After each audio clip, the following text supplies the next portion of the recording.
during which we had an East African currency.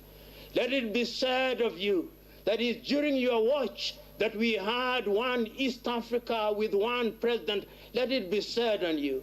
Your Excellency, I look forward to those days, and I'm asking the heavens to preserve me that I may see them. Your Excellency, we are in a good space, and I have no doubt that those of us who are assembled here today will be able to say that East Africans are hungry and thirsty for a federation. Let us be the midwives that will ensure that that is achieved. President Museveni has called upon all East Africans and Africans to think about the issues of unity, strategic security, market integration, and Pan-Africanism. They try to be like the United States, but the United States united around the English language. European Union have German, have French, have what, they all, nobody is willing to surrender to the other. But for us, apart from the foreign languages, English and French, we can have Swahili. And our union will be much easier and very, very powerful. Integration is not enough for East Africa. It must be political and economical. Integration helps to deal with the issue of strategic security. Integration is so much about the market. And that is the key aspect. Like today being highlighted here by the President. His Excellency the President put it very, very well. If you don't have market for what you produce, then you are finished. You cannot become wealthy. You can have a lot, but you cannot eat everything. You need market. When you have market, then you can be able to prosper. So, integration is about wealth creation, and so much dependent on issues of markets. You can't get markets when you are not speaking together, when you are not in agreement. We need even a political federation. That is okay. The rest may refuse, but for us, I think as East Africa, we are ready. That is the way to go. Whoever leads first, that's okay. We say that's our leader. That is the way to go. It is time for us to speak one voice. And if we do that, heaven is there. Welcome back from that. And of course, right now, let's talk ICT, and this time around cybersecurity. The Uganda Communications Commission recently concluded an inter-university competition that was aimed to develop solutions to cybercrime related challenges. Uganda registers quite a number of these challenges. Let's have the story. But University becomes the winner of the inaugural competition by the communications sector regulator, Uganda Communications Commission. This is a major step in infotechnology development, and the Cyberstars Awards event at Bugalobi today was such a celebration. A culture of cybersecurity awareness amongst university students will help reduce the human capacity cybersecurity gap and enhance national expertise in cybersecurity gap. Cybercrime is on the rise, particularly from persons within the telecommunications companies. The use of the internet presents scammers with additional opportunities to reach potential victims and obtain personal information, and many people suffer from it without reporting. The Uganda Communications Commission has been prompted to inculcate cybersecurity awareness and development amongst university students in order to birth solutions. We had a university competition, and 11 universities from across the country participated. And what we are looking at is how do we increase an awareness about cybersecurity? As Uganda is embracing, digital transformation, technology is a double-edged sword. It can be used for good or bad. So we have to be cognizant of the fact that as we embrace technology, as we embrace digitalization, we cannot afford not to be alert to the cyber risks. But there is a challenge globally in terms of professionals. So we want to foster an increase in professionals in cybersecurity in Uganda. The competition is important in a way that if more people involved in such competition, they're able to acquire skills and knowledge, and they're able to move ahead of the attackers. In security, we say the attacker is always ahead of the security personnel.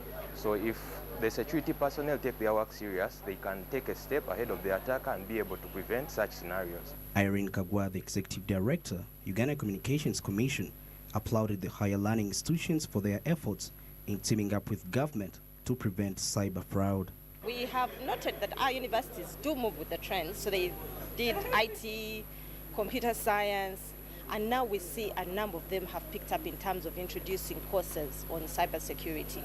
So this for us was an opportunity to tickle even the minds of the students, that even if your university might not have a cybersecurity program, you can still pick the interest and go on to look for opportunities to develop yourself and make sure that you do consider that rather than only looking at networking, data science, and also look at the stream of cybersecurity as a potential profession for many of our ICT professionals.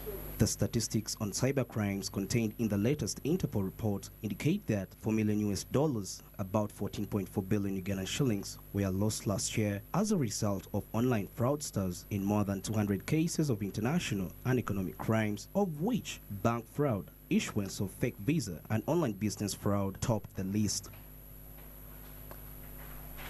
And now let's talk more about television.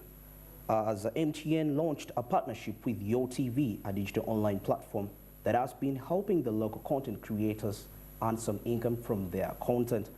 Of course, let's have this story.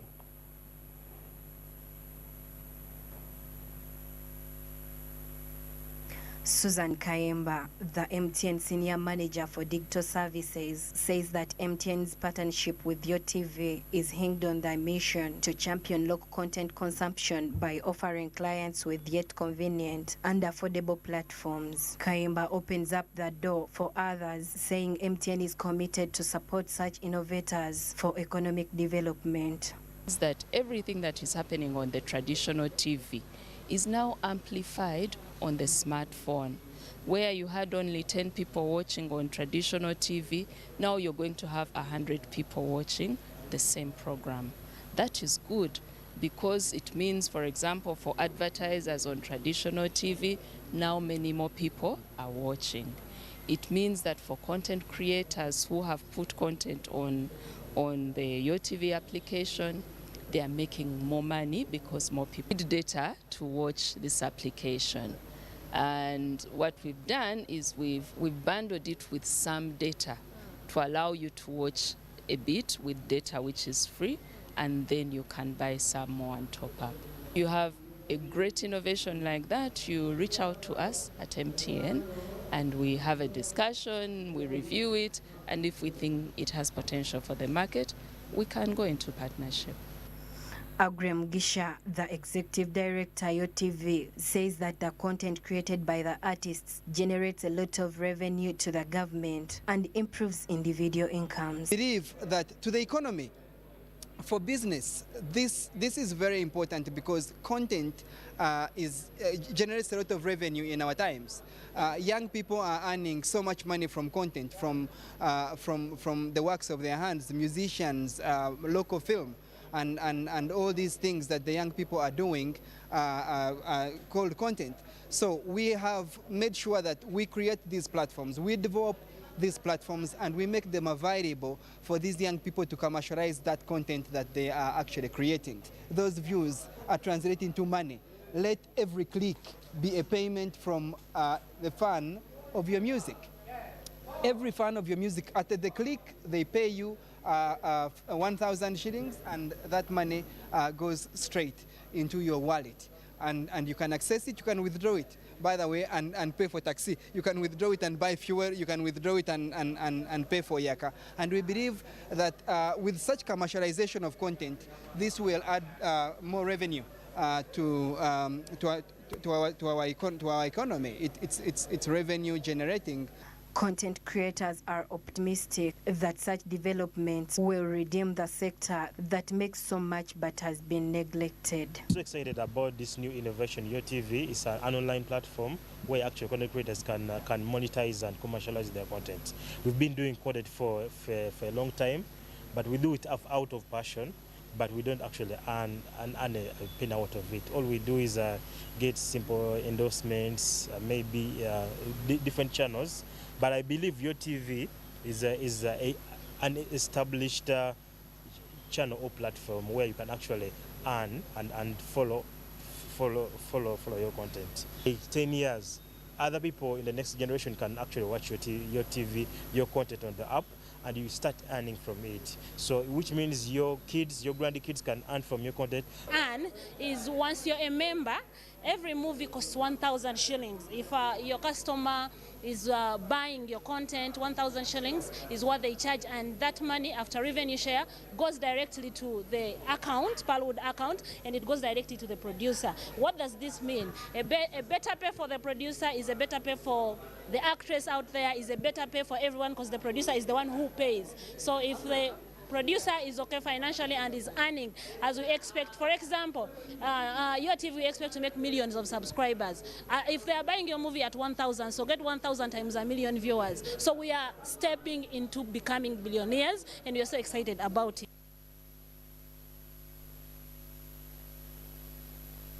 Welcome back. And right now we are going to talk, that's technology in agriculture. And at this very time, I'm joined with Joram Paul Sonko.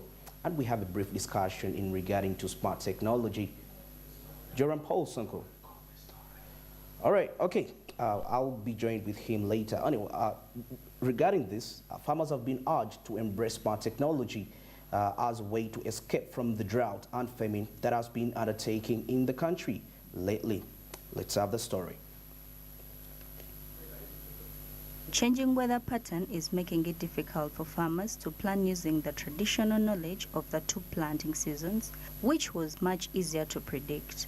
The report released last month lists the risk posed by climate change has reduced agriculture productivity, leading to increased food prices and food insecurity, which will then cause malnutrition.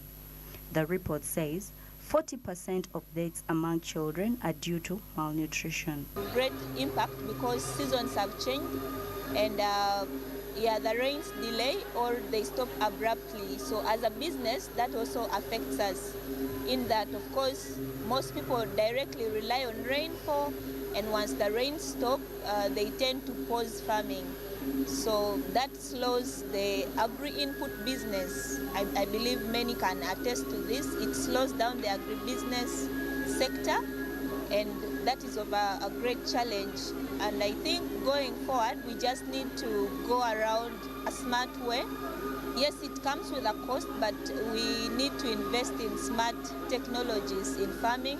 We need to venture into irrigation systems, because once we pause farming, then we shall have the outcome of famine as well in a long run. But if we are doing it in a smart way, we shall have all the information regarding climate and work according to the trends of the weather patterns. But also, if we have invested into technology like irrigation, we can be able to produce all year round. Yes, but above all is maintaining the ecosystem intact. That's why we are introducing the biofertilizer. It's more of a natural remedy to soil fertility. It has the component of the manure in it, in that the manure, once the manure content is enough in the soil, the moisture retention in the soil is improved. High temperature stresses the metabolic aspects of macromolecules, including carbohydrates, proteins, fats, secondary metabolites, and plant growth hormones, so farmers are encouraged to apply fertilizers to their crops, especially in sunny seasons. Yes, we help farmers to put this fertilizer, because in sunshine, when you use this fertilizer, it helps the plants to growing up. Because in the sunshine, the plants need the water, need also the fertilizer. That's why we came up and bring this fertilizer to boost the plants.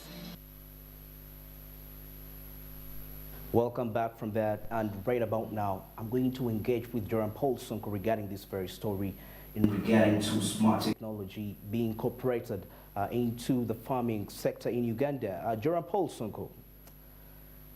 Good morning. Good morning, Andrew. Good morning, Sonko. You know, it's very interesting. You see, Germany is one of the leading producers of chocolate, and you know that chocolate is made from cocoa.